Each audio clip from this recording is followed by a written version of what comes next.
Hi, this is Debbie Montgomery Johnson, and this show is about each and every one of us being able to stand up and speak up. Many of us have something we're hiding, something we're ashamed of, something that through no fault of our own or through our own making, something that we keep hidden and that in turn keeps us hidden from each other and the world. Good people go through terrible situations. Wise people know when and how to let it go. Everything that happens to us helps us grow. While it might be hard to see it right away, the most important thing to do is to change your perception about your circumstances.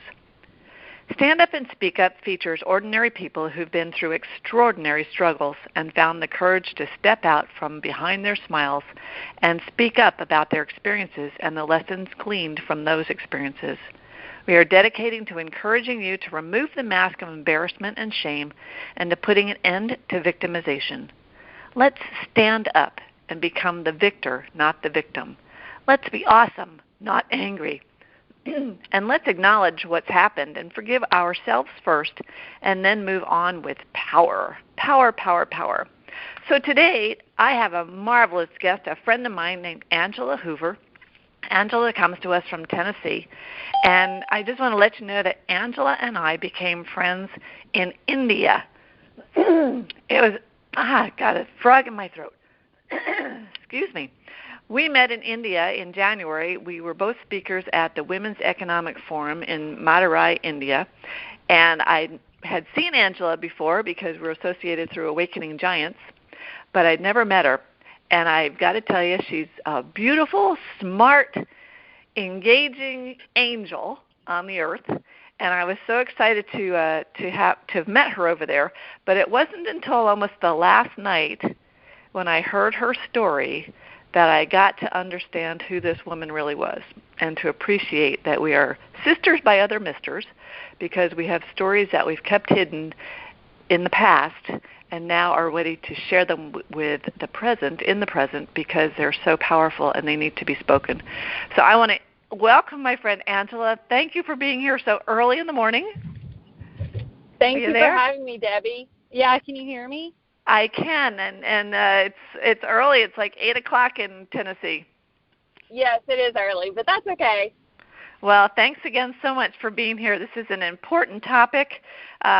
You and I were just talking a minute ago about people sheltering at home and social distancing and all that, but social distancing has nothing to do with our topic of abusive relationships because obviously it's the sheltering at home that's the problem. So I want to get right into this. I want you to tell your story to our audience because it's something that doesn't get talked about as much as it should be. Yeah, and when you were doing the introduction, I was like, well, I don't know that I've actually been through anything extraordinary. It's just extraordinary that I actually talk about it because so many people don't want to talk about it because they're embarrassed about it. And I'll tell you, I'm a professional person. I have a law degree. I have practiced law for the last 16 years. I also have a personal development business, and I'm a motivational speaker, which is why we met in Madurai.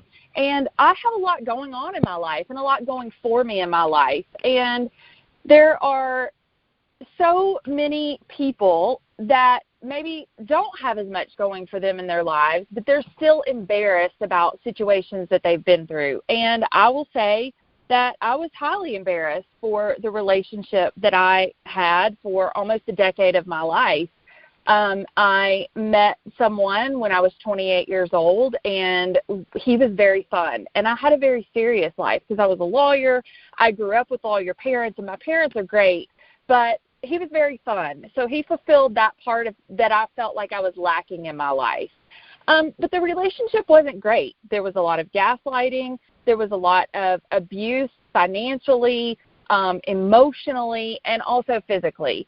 And it wasn't just abuse from him physically. There were times when I started it, and I got so angry at the things that I thought he was doing to me, that I was allowing to happen to me, that I started the physical stuff sometimes. And, that's embarrassing. And that's not something that I want to be. That's not the kind of person I am. That's not the kind of person my parents brought me up to be. It's not the kind of person that I ever want to be again. And it was something that I allowed for a really long time, and that was really embarrassing for me. And the only reason that I talk about it now is to help other people get out of their situation. Let's go back a little bit. I found a statistic the other day. It says nearly 20 people per minute are physically abused by an intimate partner in the United States, and that's men and women. And does it come from a feeling of control? Or, I mean, I like to be in control, but of my own feelings. I don't try to control other people, but where does it come from? You know, yeah, I think it does. It's like when you find out that something has happened, that someone has cheated, or that someone has done something to betray you, it's really difficult to get past that when you're in an intimate relationship with them. And it's something that you have to move forward with. You can't be stuck in, why is this happening to me? You have to move forward and think, what can I learn from this? Or how can I be a better person? Or how can I grow from this?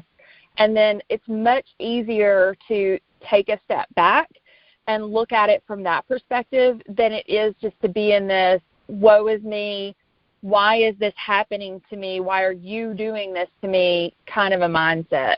It's all about the mindset, and I think you're right. I think it's a control situation. Was there any history in either one of your families? Had you seen it before? No, absolutely not his either? Not. No. Because I have met women over the years and I've been so impressed by them telling their stories, but it happened when they were children. And then as they grew up, it would just persist over the years. And I kept wondering to myself, why do you stand something like that? Now, I'm not placing any judgment anywhere because obviously I stayed in an online relationship for 2 years that turned out to be a fraud, and people are like, how in the world could you do that? But what was it that kept you in that relationship for so many years in spite of what was going on? I got to the point with everything that was happening that I felt helpless. And it was really quick when that happened. The first time that I gave him money for anything, I sort of felt helpless about getting it back. Well, maybe if I give him this, then it'll build and we can, recoup that money that I had given him before. Or, and then the other thing is I was in my 30s when I was with him, and I really want to be a mom, and I didn't have any children, and I was like, wow, am I really going to get out of this and start all over?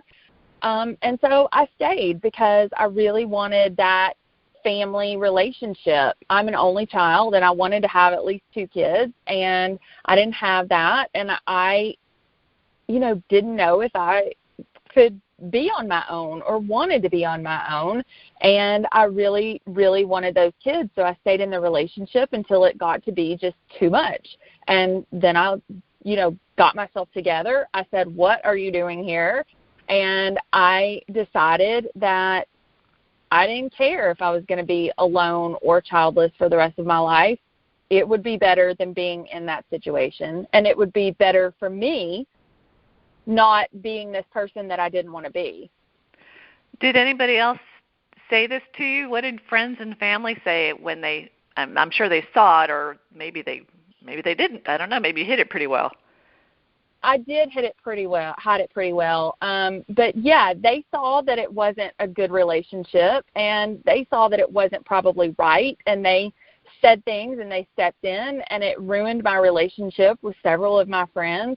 It was difficult when my friends nominated another friend to come and tell me that she found my husband at the time on Bumble, and that he had been seen on Tinder. And, that was really hard, and that took a toll on our relationship. And also I was mad at my friends because they got together and talked about my relationship without me being present.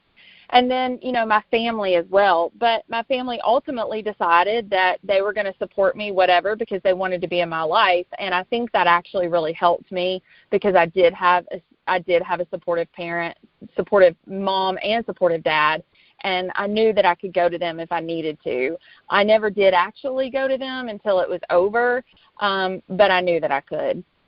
But you dated this man for a long time before you got married, right? Yeah, I kind of did the whole, we're getting married or I'm leaving situation, and he walked down the aisle, so we got married. Was there any probably? Was there any abuse prior to that? Had you seen anything up until then? Yeah, actually, the physical abuse was pretty early on, and that all stopped before the marriage. So there wasn't any physical abuse after the marriage. It was really financial, emotional, and then just the betrayal of cheating and things like that. No, obviously we're horrible enough, and it's it comes to mind like, what do? The women that I've met over the years that have become victim to something, they're so well trained, intelligent, beautiful, smart, all these things.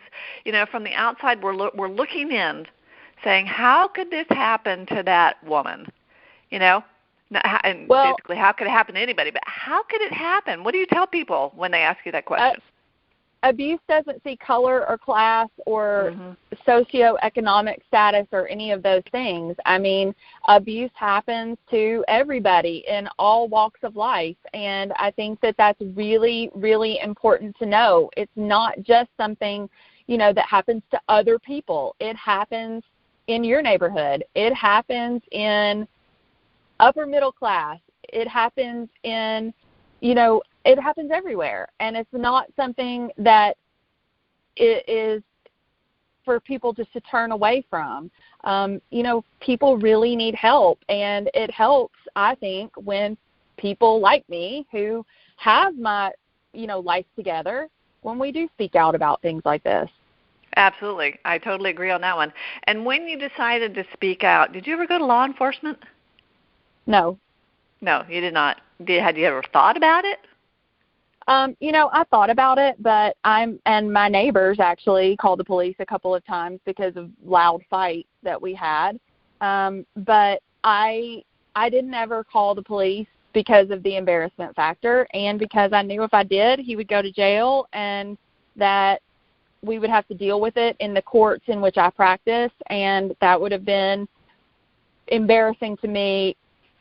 Then I would have felt embarrassed. Now I realize that's totally ridiculous. I shouldn't feel embarrassed about something like that. But also, Debbie, I mean, he wasn't always the one that started it. So, I sometimes started it, and that was horribly embarrassing for me because I don't act like that. My parents didn't ever teach me to be like that. And I totally lost control of my emotions on a couple of occasions, and that's not okay. Mm-hmm. Yeah, I see that, and it's interesting. I had one time in my relationship online when one of my older boys, I think he was probably in his early 20s at the time, he actually intercepted a message, an instant message on my computer, and he just ripped back in language. I'm looking at this stuff going, oh my gosh, Charlie, I didn't teach you how to be that way. And I got angry at him for, ripping up my boyfriend at the time. And I'm thinking, oh my gosh, Deb, you just basically told your son to get out of your life and to leave you alone because I think his emotions took charge and tore up this man online. Well, thank goodness Charlie did it. But I had to go back later on and apologize for the way I behaved because I had been so wrapped in that story and that love affair that I was willing to push my family away. And so in your relationship, did you find yourself pushing people away? Oh, yeah. I was very isolated and very lonely. I'm fairly independent anyway, and I always have been. Being an only child, my parents, sort of treated me like an adult growing up. And so I've always been able to be by myself. Like, the quarantine is not really bothering me because I'm able to be by myself. I like to be around other people, but it's one of those things that I was super isolated and really lonely, but I didn't really realize it at the time because it wasn't abnormal for me to be alone. Also, he traveled for work, so he was gone a lot. So it wasn't like an everyday kind of situation where we were fighting or whatever. It was an occasional thing over the course of 9 years. So what would trip it the most? What kind of things would get you set off, or him? Oh, I would get angry when he wouldn't answer text messages. He would say that he was doing this thing and it was clearly not true, and I would call him out on that. I'm a lawyer. I investigate things every day at work, and I'm pretty good at it. And he was constantly turning things around to where I was questioning my intuition. I was questioning myself. Well, okay, I can sort of see his point. But then, looking back, it's like, what were you thinking? Oh, my gosh, clearly that was, not true. Clearly you were correct about your, questions about these things and everything. And then when I would question myself and when I would get mad at myself for either not knowing or questioning myself, that's really when I got angry and got out of control myself. Mm-hmm. And it's interesting, I found this other statistic says most cases of domestic violence are never reported to police, which is exactly what you said. But your neighbors did. So did the cops come to the house? They did a couple of times. And you're in a small town, right? Is Franklin relatively small? Yeah, I would call it a small town. We're growing, but it's a suburb of Nashville. And they did come to the house a couple of times. No one ever got arrested in Tennessee. There was an incident in Florida where he did get arrested. And I went and got him out of jail. So how did the police react to you? I bring this up because the first thing that we tell online romance victims or relationship victims is to report it, and not necessarily to have anything done in our case because you can't, but just to get the report there so that it's on record. To do it in person is a little bit harder because, like you said, you still love that person. You don't want them to get in trouble. But I'm curious as to how the police react to it now, because I'm hoping it's changed over 50 years. The police here are really great about making sure that the alleged victim is taken care of, and we have a lot of domestic violence resources here. We have a wonderful shelter called Bridges of Williamson County, and we have a lot of resources here. So our police do a really great job of making sure that the person is protected. They when they are called out, they investigate, and they don't just, in Tennessee anyway, they don't just have to take the word of whoever answers the door. They can come in and investigate, and if they feel like something has happened, they can make an arrest on their own regardless of whether the alleged victim wants it or not. Mm-hmm. Do you see this stuff as a lawyer? I don't know what kind of law you do. Yeah, well, I do a lot of family law cases, so that's most of my practice, probably 80% of my practice. And, yes, I see it all the time. I represent both men and women in divorces and also situations where domestic abuse has been alleged, and sometimes there are orders of protection involved. So let's say an event occurs and someone has been assaulted by their intimate partner, and the police come and the other person is arrested, and then the victim can go in Tennessee and get what's called an order of protection. And then the judge has a hearing within 2 weeks of the petition of the order of protection to determine whether that order stays in place. And the order prevents the person from coming around the victim until there is a hearing. And then after the hearing, the judge decides whether that's going to continue for the next year. And sometimes it's a little bit shorter than a year. Sometimes it can be extended under certain circumstances. And then if the person violates that order, there's a criminal consequence to that here in Tennessee. Mm-hmm. I think that's probably true almost anywhere right now, because it's happening. And we're hearing it happen, like I said at the beginning of the show, it's happening quite often now with this shelter-at-home isolation stuff and alcohol sales. And I mean, even down here, restaurants are able to sell alcohol with dinners that are being picked up to go out. So I'm sure that's contributing to people feeling a little bit close in at home. So yeah, I think that's definitely true. In my situation, he would. I don't really care about alcohol. I could not have it for the rest of my life and be totally fine. But I'll drink in a social situation occasionally. But my ex would drink, And when he would drink certain things, it's almost like he was allergic to it. And I've told him that before. And it would be a situation. So there were times when I knew, oh, he ordered that drink. I need to, back off and go over here in my own little space. And it is a bad situation.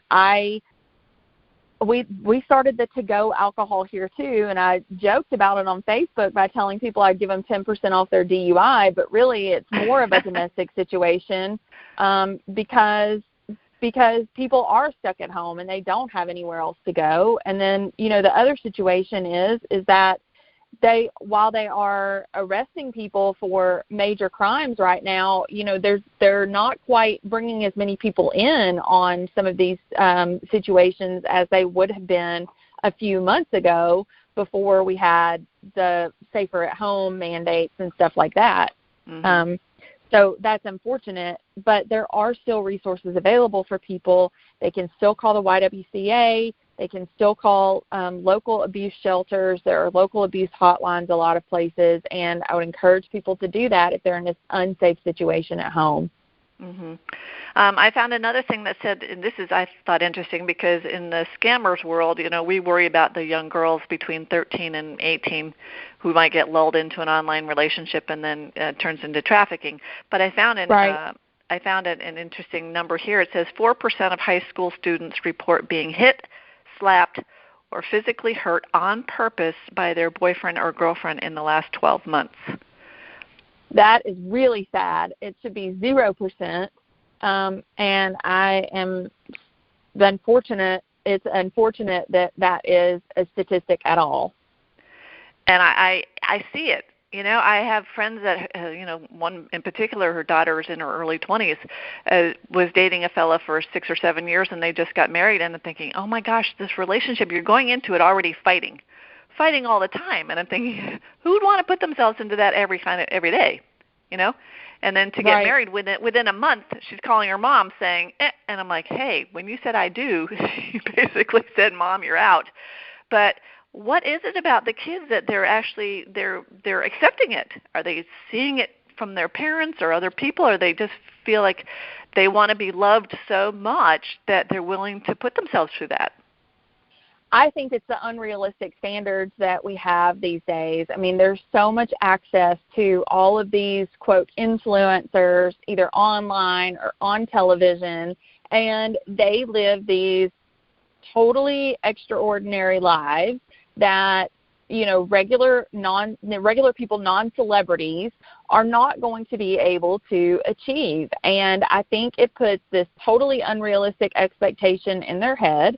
I also think that a lot of the reality TV shows, some of these things sort of play out, and these people, and I'm not judging them at all, but they sort of make things like domestic violence okay, and it's just not. Yeah. And I think that it's sort of desensitized to the point that, kids don't know that it's not okay. Well, you see it on TV. You see it in their shows, and then the pranks and everything else, and it's sad that it starts so early. And again, that went back to some of them that were abused as kids, and that's what they grew up with. But as a woman to accept, I mean, I keep thinking my husband Lou was 6'4" and a huge guy and just audacious and everything. But if he had put a hand on me, I think my bony elbows would have found a spot right in his jaw. And I say that, but, I don't know that. I don't know that for sure, because if someone had said, hey, Deb, you're going to give $1 million away to a guy that you don't know, I would have said, you're out of your mind.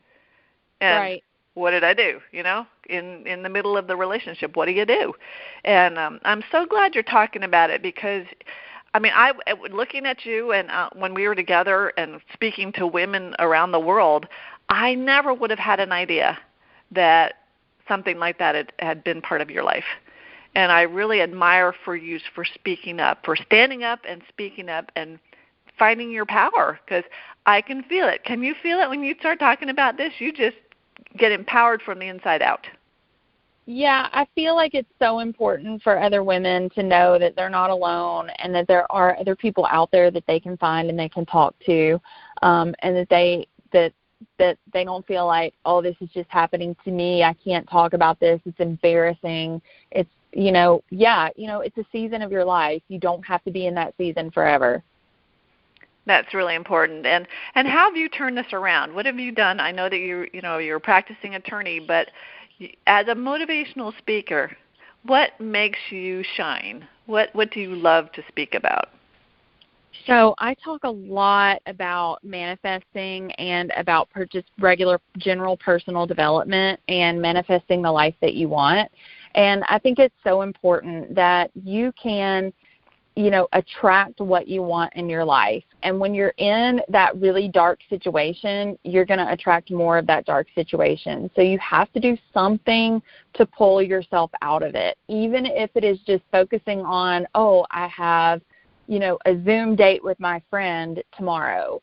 If you focus on the feeling that you get while you're in that situation, you can sort of start changing your mindset over time. And once you change your mindset over time, then you can empower yourself to get out of the situation. And it took me, a couple of really big realizations. I mean, I had friends that were saying things to me, like my best friend I knew did not like my husband. And I didn't have her in my wedding because I knew that if she was a bridesmaid, the entire day of my wedding, she would be trying to talk me out of it.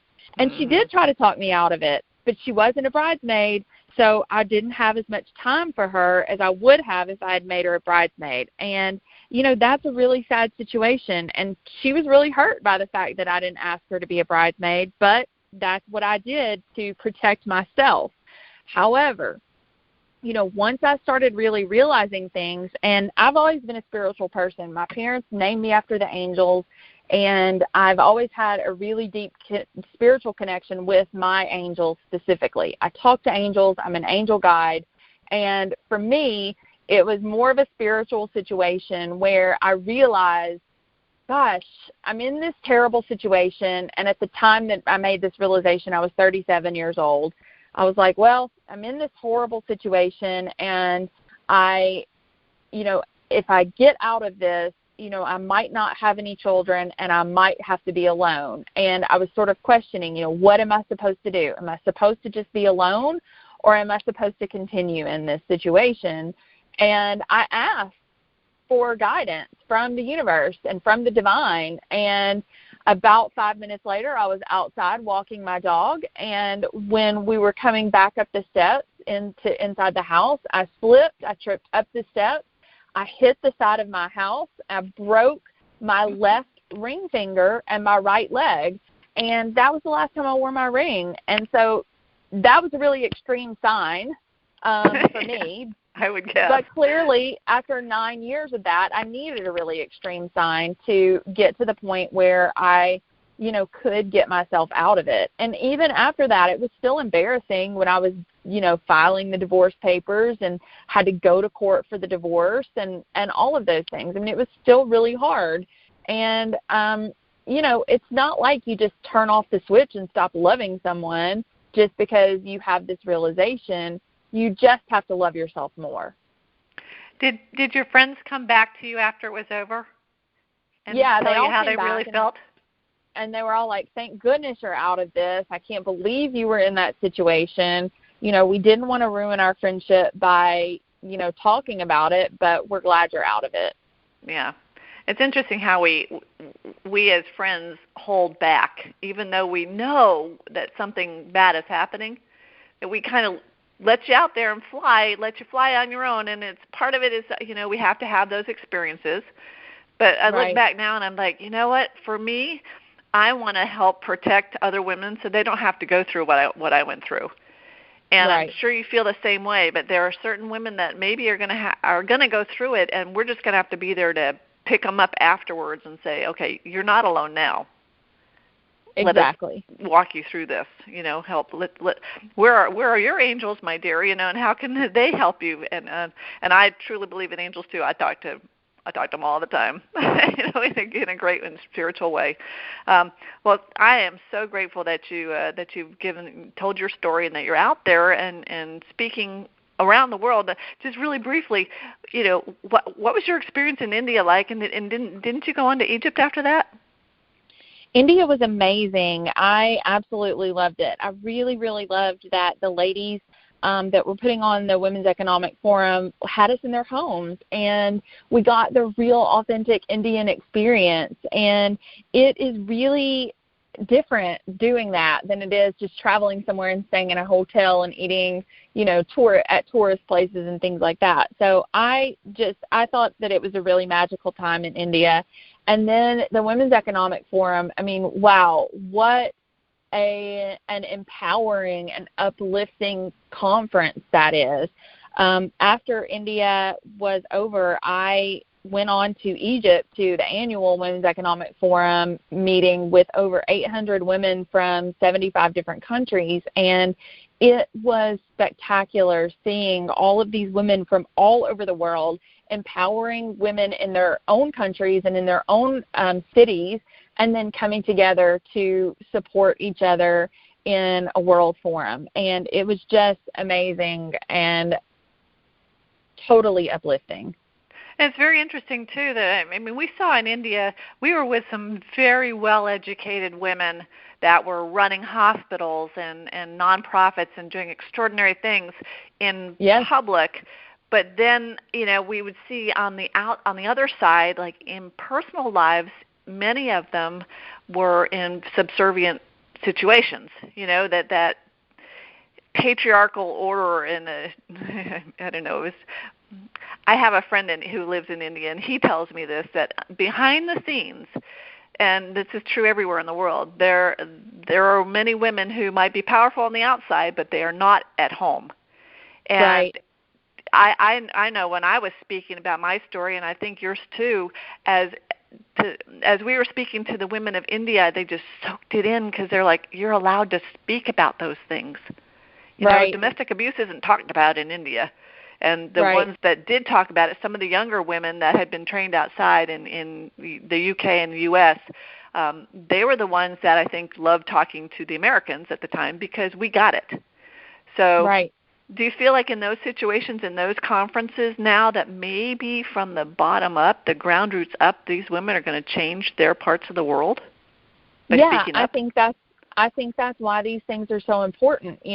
Having people from other places and seeing that. If we hadn't been in those households, we wouldn't have seen that underlying culture, of these women that are so powerful and business owners and are doing amazing things. And honestly, like if you look at these women on paper, it's like, everybody is better than the next. Some of them are Ivy League, most of them are Ivy League educated, and I was like, "What am I doing here?" Exactly. And it would be easy to get into that situation, and then you see how important it is for people like us to go to things like that and be involved in conferences like that, so that they can see that we're a lot different and that we are strong and powerful women in our personal lives as well.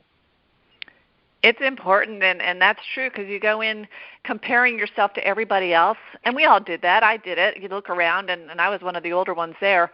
But after a while, it's just like, you know what? We're all sisters. We've all gone through experiences that have changed us for the good, for the bad, for the ugly. But by speaking up and letting people know about it, it just draws us so close together.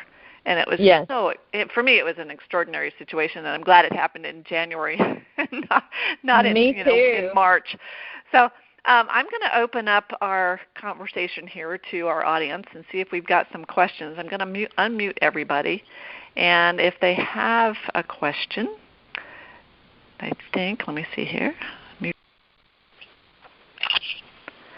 Okay, if anybody has a question, please just speak up, and let's talk to Angela about whatever you'd like to. Is anybody out there that would like to ask a question? Hello, Angela. This is Dr. Tim McGinnis. I'm the founder of the organization where I work with Debbie called SCARS. And excellent story. I am incredibly sympathetic. My own daughter went through these similar experiences, so I have firsthand experience of what it's like to be on the outside and the frustration that family members feel trying to provide guidance and support to someone in such a disruptive, irrational, destructive relationship. But I have a question that is more related to your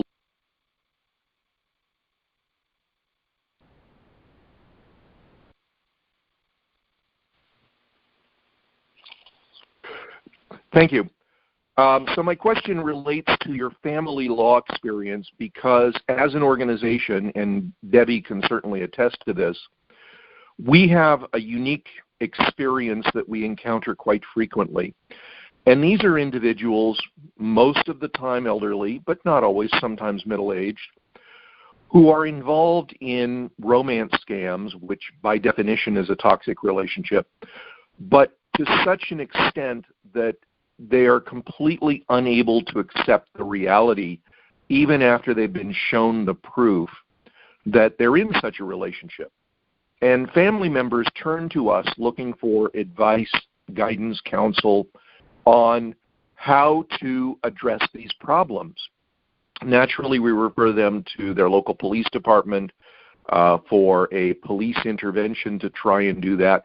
But many times, and we know of hundreds of families in this situation who are completely unable to get into the mind of their family member that they're involved in a relationship scam. The victims are in total denial, and what we have suggested is that they contact family law attorneys and explore opportunities to utilize the family court system to put this individual, this victim, in a guardianship situation where the family members can at least monitor or take control of the individual's finances so that they will not go further into it, and also possibly that the court can mandate counseling or therapy. Could you give us your thoughts or suggestions with regard to that?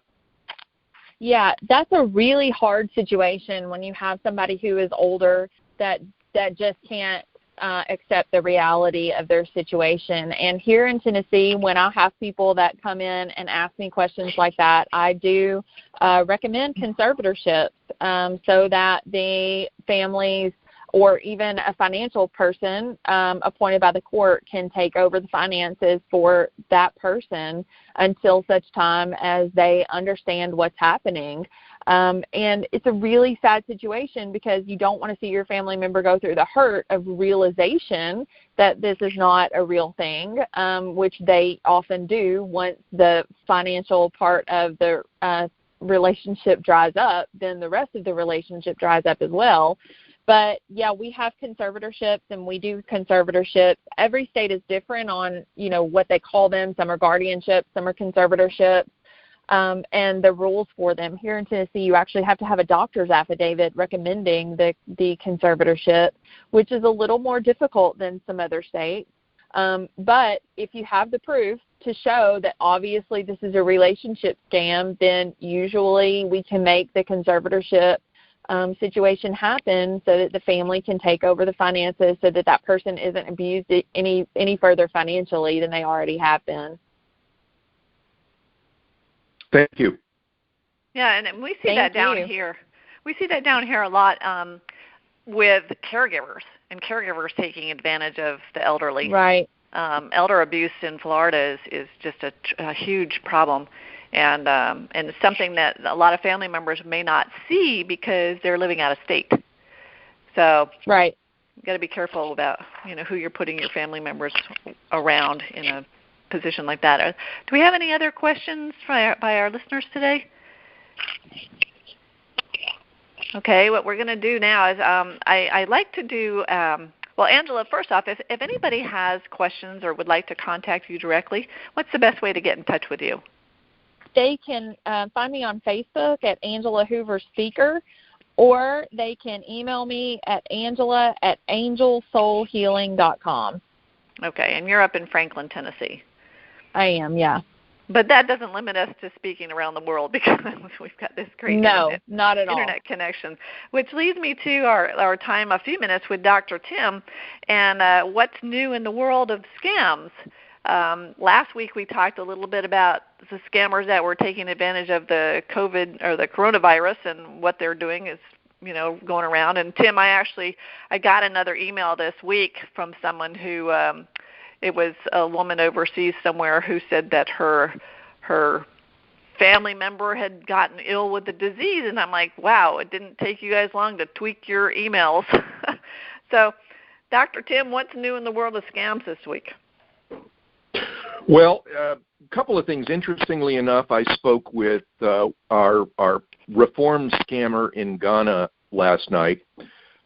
He and his family are well. This is an individual who, for many, many years, was involved in various forms of romance, emergency, gold in the box kind of scams, and felt that just his soul was being crushed by this activity and gave it up.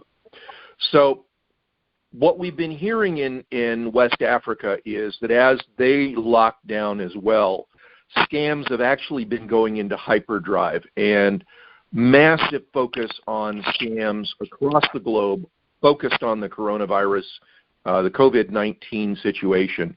And actually the thing that we need to bring to everyone's attention today more than anything else is staying on this topic is that now that the United States government particularly has started to flow money into people's bank accounts, there are a lot of individuals and families who are quite desperate. And the problem is that in their divine wisdom, the agency that was probably best equipped to do these payments, being the Internal Revenue Service, is also the agency that is most difficult to work with. The result is that the IRS has put up several websites allowing filers and non-filers to update their information, etc. And I, for example, am someone who falls into the filer category, but completely unable to update my information, no support. The result is I have to file a new tax return in order to be able to even qualify. So the reality is this creates a situation where individuals who have not yet received their stimulus check or monies in their bank account are scrambling around trying to find out how they can get their information updated and qualify for this. So the result is that these email scams, false websites are springing up fast and furious. I've counted at least 100 in the last week that claim to allow American families, individuals, to be able to update their personal information. And, of course, they ask for everything, including Social Security number, even their IRS secret PINs, their Social Security access information. So the result is that we have a perfect storm of phishing scams and identity theft going on all around us right now. It's important to remember that the only agencies that anyone should be communicating with are official .gov websites. And if you receive an email, don't click on the link, but rather copy and paste into your browser and make sure that it is a .gov website. Anything else is likely to be a phishing scam designed to steal your identity. Also, Angela mentioned that she was doing Zoom conferences, talking with friends and family. Zoom is to be avoided at all costs. It is a toxic application, and the sooner this company goes out of business, the better. Zoom, in fact, not only has an incredibly flawed security model, but just this week they announced that their entire user database has been breached and that user identities, logins, and information have in fact appeared on the dark web, available to any hacker, cracker, or scammer. So Zoom is a product that should be treated as an absolute blacklisted application. You can use Microsoft Teams, you can use WebEx, you can use FaceTime, you can use Facebook Live, There are a number. You can even do video conferencing through WhatsApp or WeChat, assuming that you trust the Chinese. So the reality is there are plenty of safe alternatives to Zoom. So that's it for this week. This is Dr. Tim McGinnis, Chairman and founder of SCARS, and stay safe, everyone. Hey, Tim, I have a quick question, though, about the Zoom, because I've been on some conferences now. They are requiring passwords. How is that buttoned up some of the security issues? Not at all. The security flaw in Zoom is based upon the fact that, like a lot of applications that set you up with a conference call or something else, it gives you a default identifier. And that default identifier is, it's a bit like sequential passwords that websites used to force on users. So the result is the hackers know what the sequential URLs, sequential identifiers are, and can easily break into that system because the first barrier is knowing the address of the Zoom conference.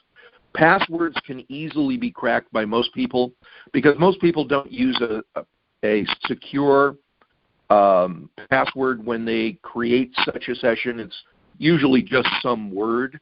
The safest passwords are always passwords that you can easily remember but are comprised of 3 separate words that are unrelated to one another. Not a phrase, but 3 separate words, like dog, sidewalk, lampshade, for example. Those are almost unguessable even with modern AI. So the reality is Zoom can't be trusted given the state of the art. Zoom is in a panic right now. They're facing shareholder revolts and a variety of federal investigations pending by the FTC and others. Interesting, because I know a lot of people have gone to those platforms now, me included. We did a family one, but I was thinking, well, it's just family, so it's not going to be out there. Although we do have a friend who, a group of lawyers, Angela, 100 lawyers last week, that the Zoom conference got hacked by a porn guy, and it was awful. My friend that was leading the group, it was just horrible for her. So again, protect yourselves, watch out, and just do what you can, I guess. But it's important that we still need to not socially isolate completely, though, because that's leading to depression, suicide, drinking, domestic abuse. Right? Tim? Right. Okay. And Angela, are you still there? I'm here. Okay. I was curious, are you guys doing any business via Zoom or other platforms? Yeah, we've mostly been doing business by telephone because most of our clients don't understand web technology, but that's okay. But we did a lot of business by telephone before all of this anyway, so it's totally fine. Okay, so this hasn't totally affected your business, but it has affected a lot of people, and that's what we're trying to get the word out is, especially online, the online dating. Angela, you are single. We really didn't talk about this. How are you dating today? I'm not. Did you venture into online dating?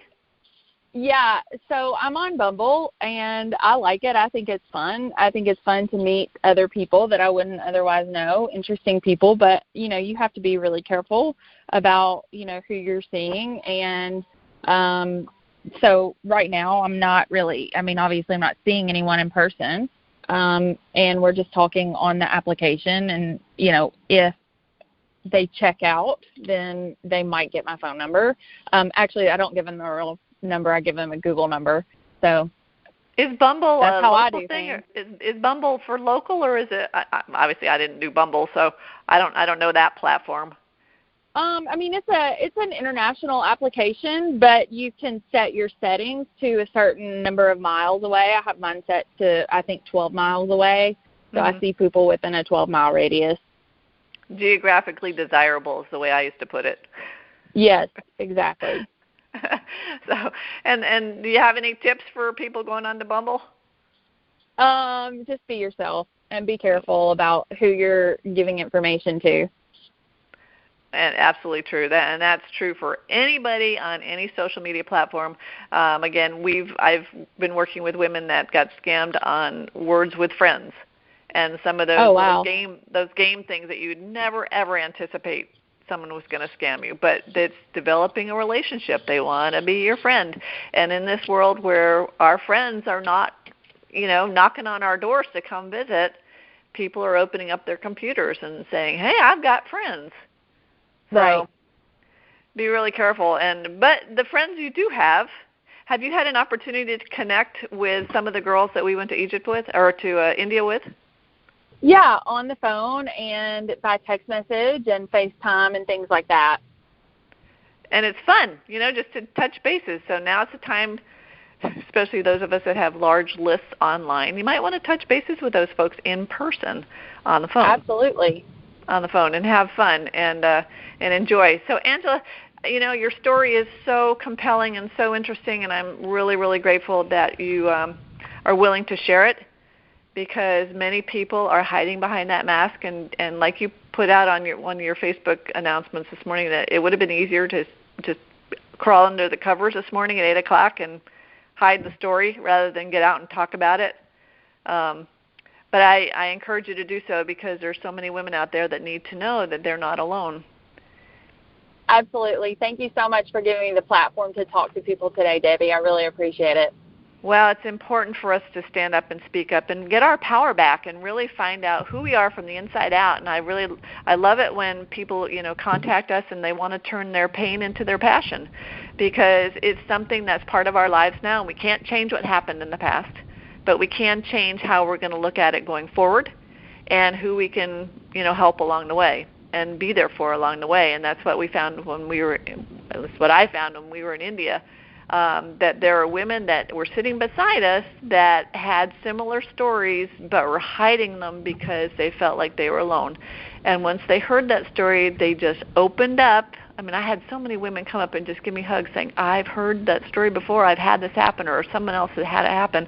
But because they didn't understand that there are a lot of us out there that have been through these things, they felt like they had to shut down and just keep it all inside. And that's not the point. The point is now to speak up. And there's a saying that I have on my website. It's from Maya Angelou, and it says, "There's no greater agony than bearing an untold story inside you." And that's it. That's profound. Yeah, and so Angela, last words to our women listening and men listening. Don't be afraid to reach out to your people. If you're in a situation, they're not going to turn their backs on you just because you maybe haven't been in touch or you've isolated yourself. They're still going to be there for you. And it could start with your family. It could start with your friends. It just find one trusted person and then go from there. Absolutely. And tell your story, and you'll have an instant friend sitting beside you that you didn't know before. So I want to thank you all. Thank you, Dr. Tim, for giving us the what's new in the world. He'll be back with us again next week. And I want to thank our listeners for being here. If you need to contact me or would like to contact me, I'm at Debbie, Debby, at The Woman Behind the Smile, or the website, The Woman Behind the Smile. We've got some really fun things happening, and we've got some great guests coming up in the future. So we want you to be here every Thursday at 9 o'clock Eastern Time for our editions of Stand Up and Speak Up. This week, go out there, find your power, be careful, be safe, be healthy, and watch out for someone that's out there to hurt you. So thanks again, Angela. Stay safe up in Tennessee, and we'll talk to you again soon. Thanks, Debbie. All right. Take care, everybody. Have a great day.